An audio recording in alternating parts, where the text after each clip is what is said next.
अर्नब, खांसी खांसी हो रही है और स्नीजिंग हो रही है। और क्या हो रहा है? हेड में क्या हो रहा है? हेड में क्या हो रहा है? हाँ, जोर से बोलो। हेड में फीवर हो रहा है। हाँ, ओके ओके। तो गाइज अभी आप लोग देख रहे थे, उसको फीवर है, खांसी भी है। कल उसका थोड़ा थोड़ा तबीयत ख़राब हुआ, लेकिन रात को फिर उसको थोड़ा फीवर भी आया। बट आज का ये वीडियो थोड़ा सा मैं इसलिए बनाना चाहती हूँ क्योंकि कुछ टिप्स देना चाहती हूँ कि जिससे कि हमारे बच्चे जो हैं उनके अंदर थोड़ा सा बॉडी का जो अवेयरनेस है वो हम लोग बच्चों को कैसे सिखा सकते हैं। तो आज एक्चुअली जब रात को अर्नब का तबीयत थोड़ा ख़राब हुआ तो अमूमन जब भी उसको कुछ अच्छा नहीं लगता है या कुछ प्रॉब्लम हो रहा है रात को, तो वो मतलब मुझे बोलेगा मम्मी मम्मी बोलेगा, मुझे उठाता है वो, कि बताता है कि कुछ प्रॉब्लम तो हो रहा है बॉडी में।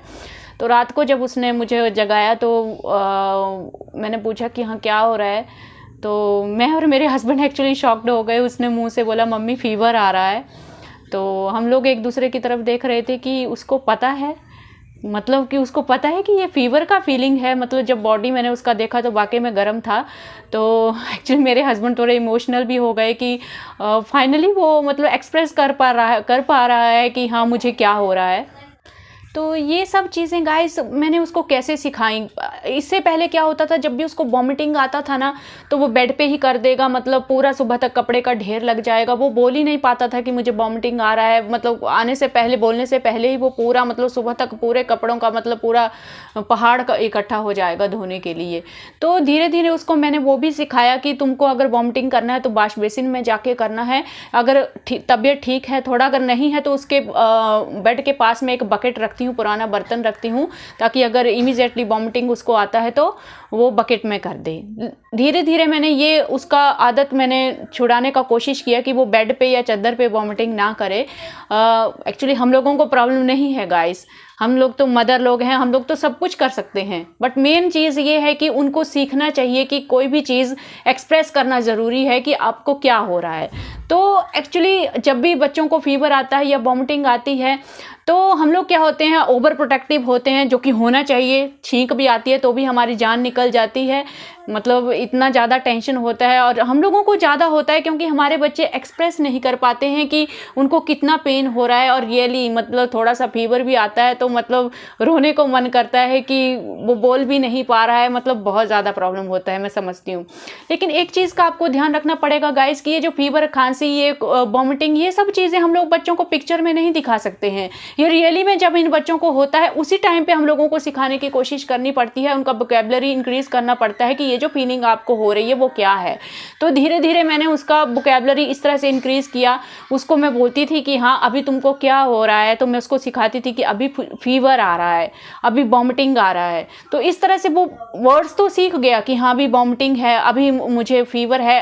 फाइनली उसने फीवर भी सीख लिया। आज मैं वो चीज़ के लिए थोड़ा हैप्पी हूँ कि वो एक्सप्रेस करना अभी सीख गया। तो अभी वो क्या होता है कि रात को भी उसको वॉमिटिंग आता है तो नींद में भी कभी वो बेड पे वॉमिटिंग नहीं करता है। वो एकदम से बोलेगा कि उठ के मम्मी वॉमिटिंग आ रहा है। और मतलब मैंने साथ में कुछ ना कुछ रखा होता है उसके लिए, अगर मुझे डाउट है।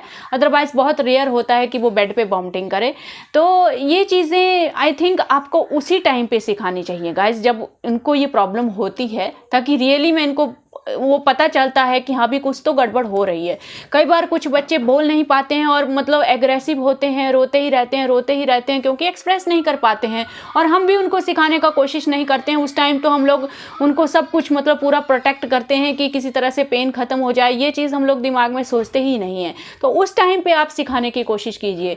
अर्नब अभी सब कुछ एक्सप्रेस करता है। इवन आधी रात को भी वो नींद में उठ कर मुझे जगाएगा, सब बताता है कि मुझे यहाँ पे पेन हो रहा है। अगर स्टमक में पेन हो रहा है तो स्टमक में पेन बताएगा, हेड में पेन हो रहा है, एवरीथिंग, फीवर से लेके, खांसी से लेके, स्नीजिंग, वॉमिटिंग, सब कुछ बताता है। और एक प्रॉपर तरीके से सब कुछ करता है वो। तो उसको अभी हैंडल करना इतना मुश्किल नहीं होता है, क्योंकि एकदम से बच्चा अगर एक्सप्रेस कर देता है तो हैंडल करना फिर आसान हो जाता है हम लोगों के लिए। और इवन तो कई बार वो बोलता भी है कि अगर कुछ ज़्यादा ही प्रॉब्लम हो रही है तो यहाँ तक भी बोलता है कि मुझे डॉक्टर के पास जाना है, और डॉक्टर के पास जाना है, हॉस्पिटल जाना है, दवाई लेना है। तो जब ये स्पेशली तब होता है जब उसका स्टमक पेन कभी कभी बहुत ज़्यादा होता था, पहले उससे बर्दाश्त नहीं होता था, तो वो उस टाइम पे ये चीज़ें ज़्यादा बोलता है एक्चुअली। तो आई थिंक इस तरह से ये वीडियो बनाने का एक यही मेरा मोटिव था कि उसी टाइम पे सिखाने का कोशिश कीजिए जब ये बच्चों को ये प्रॉब्लम्स आती हैं। और आप लोगों में से कई लोग ये पूछते हैं कि आप अपने बच्चे को कैसे सिखाते हो कि वो कैसे बताएगा कि मुझे पेन हो रहा है या ये हो रहा है, ये हो रहा है। तो ये सब चीज़ें मैंने उसी टाइम पे सिखाई हैं गाइस, जब उसको होता था ब्लड निकल रहा है तो मैं बोलती थी उसको कि देखो क्या हो रहा है, क्या हुआ तुमको, बोलो बोलो। तो इस तरह से सीख गया, वो बहुत अच्छे तरीके से सीख गया। तो अभी मुझे वो टेंशन भी मेरा ख़त्म हो गया है, मुझे टेंशन नहीं होता है। अगर वॉमिटिंग है, कुछ भी है, लूज मोशन है, तब भी वो बताता है, अच्छे तरीके से बताता है। सो आप लोग भी ट्राई कीजिए। मैंने पहले ही कहा है कि मैक्सिमम चीज़ें तो हम लोग इसके लिए नहीं करते हैं क्योंकि हम लोग पहले ही सोच के बैठे होते हैं कि नहीं ये बच्चे तो सीख ही नहीं पाएंगे, ये तो बोल ही नहीं सकते हैं। तो मैं बोलती हूँ कि नॉर्मल बच्चों की तरह हर चीज़ इंट्रोड्यूस कीजिए जो आप सिखाना चाहते हो, उसका आपको स्टार्टिंग तो करना ही करना है, बगैर ये सोचे कि वो सीखेंगे या नहीं सीखेंगे।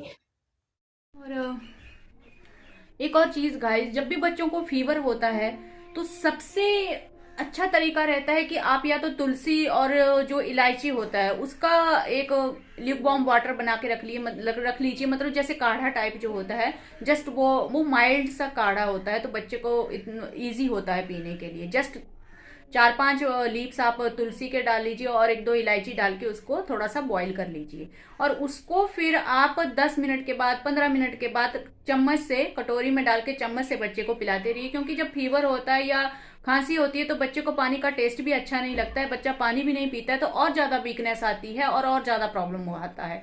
लेकिन अगर आप हर 10 मिनट के बाद 15 मिनट के बाद बच्चे को 2-2 3-3 चम्मच पानी में पिलाते रहते हो, क्योंकि वो पीना ईजी होता है, बच्चा दवाई समझ के पी लेता है उसको, तो एक्चुअली क्या होता है कि आप देखोगे कि बच्चा कंफर्टेबल रहेगा, फीवर में भी वो ज़्यादा परेशान नहीं होता है, हाइड्रेशन उसका बना रहता है, तो हैंडल करना बहुत ईजी हो जाता है। तो आप ये ज़रूर कीजिए। हाँ खोल दो, कोई बात नहीं।